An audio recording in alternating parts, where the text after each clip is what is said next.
امروز جمعه هست، یکی از بهترین روزهای خداوند. روز جمعه هدیه‌ای است از جانب پروردگار برای امت محمد صلی الله علیه و سلم. خداوند ما و شما را دوست داشته، هدیه خوبی برای ما و شما عطا فرموده. قدر نعمت جمعه را بدانیم.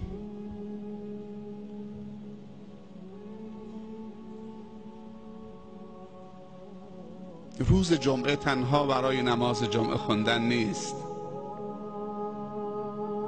برای درد دل کردن هست، برای دور هم جمع شدن هست، برای به همدیگر سلام کردن هست، برای همدیگر را در خانه خدا در روز جمعه عفو کردن، بخشیدن، حلالی طلبیدن، حلال کردن،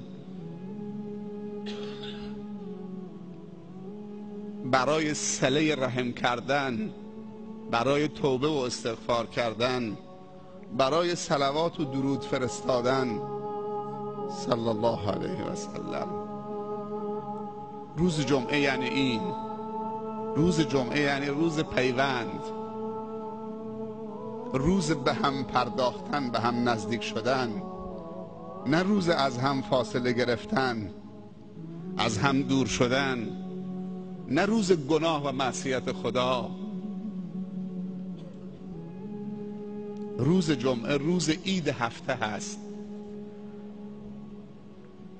در روز عید باید خوشحالی واقعی تحقق پیدا بکند.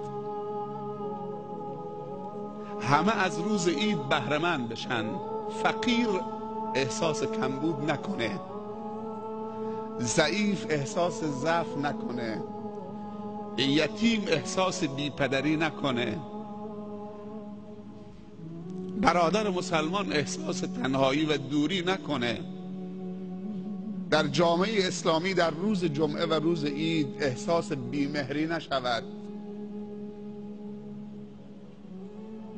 چه روز ارزشمندی خداوند برای ما قرار داده.